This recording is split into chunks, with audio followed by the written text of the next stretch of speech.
पढ़ने और सपने देखने का कोई अधिकार नहीं है। अरे मुझे अपनी भावनाओं को व्यक्त करने और बोलने की आजादी चाहिए। ए लड़की, धर्म तुझे बोलने की आजादी नहीं देता है। मुझे अपने फैसले लेने का हक और समान विकास चाहिए। फकीर ने महिला पुरुष को एक समान अलग अलग बनाया है, इसलिए तुम दोनों के कभी अधिकार एक समान नहीं हो सकते। अरे मुझे रूढ़िवादी सोच से मुक्ति चाहिए। कैसी मुक्ति? ए लड़की, अगर तुम्हें समाज का हिस्सा बनना है तो सर पर ढककर और झुककर रहना होगा। अरे मैं नहीं क्यों? मुझे पढ़ना है, पढ़ लिख के कुछ हासिल करना है। हमारा समाज तुम्हें पढ़ने का अधिकार नहीं देता। अगर तुम्हें पढ़ना है तो सिर्फ आगे है।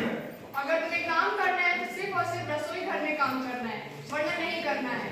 तुम्हें बोलने का कोई अधिकार नहीं है। तुम्हें बोलना है तो उतना ही बोलो जितना हम कहें। अरे ये कैसा समाज है जो मुझे पढ़ने की, बोलने की और काम करने की आजादी नहीं देता है?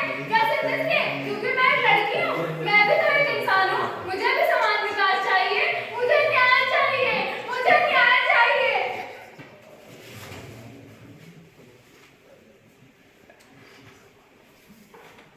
कौन हो तुम? मैं संविधान हूँ। क्या कहना है हो? जहाँ जहाँ अन्याय, अत्याचार, भ्रष्टाचार और शोषण होगा, वहाँ वहाँ मैं खड़ी होंगी। क्या तुम सबसे भी बड़े हो? हाँ, मैं परिवार, समाज, धर्म, संस्कृति सभी से ऊपर हूँ।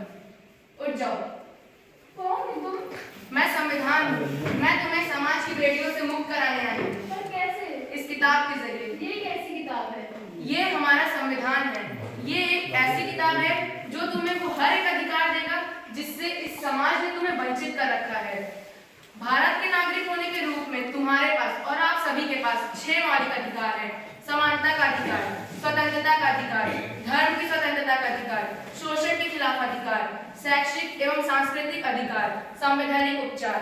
हमारे देश के संविधान में इतनी ताकत है कि वह ऐसी अनेक सामाजिक कुरीतियों की बेड़ियों को पिघला सकता है।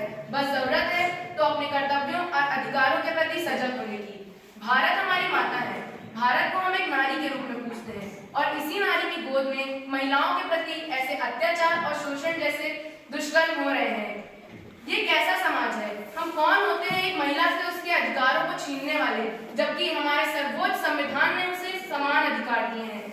हमारे देश का संविधान एक ऐसा ग्रंथ है जो जाति, धर्म, संपदा, ऊंच नीच सभी से ऊपर उठकर एक सर्वोच्च समाज की नींव रखता है। आज भी हमारे देश में ऐसे कई लोग हैं जिन्हें अपने कर्तव्यों और अधिकारों का ज्ञान नहीं है, जिसके कारण वे ऐसे शोषण का शिकार होते हैं। इसलिए आज के समय में एक जिम्मेदार नागरिक के रूप में हमारा यह कर्तव्य बनता है कि हम उन्हें अपने अधिकारों के प्रति सजग करें। तो आइए आज के समय में हम संकल्प लेते हैं कि हम अपने अधिकारों के प्रति सजग रहेंगे और दूसरों को भी सजग करेंगे। वह एक सशक्त सर्वोच्च समाज का निर्माण करेंगे। अरे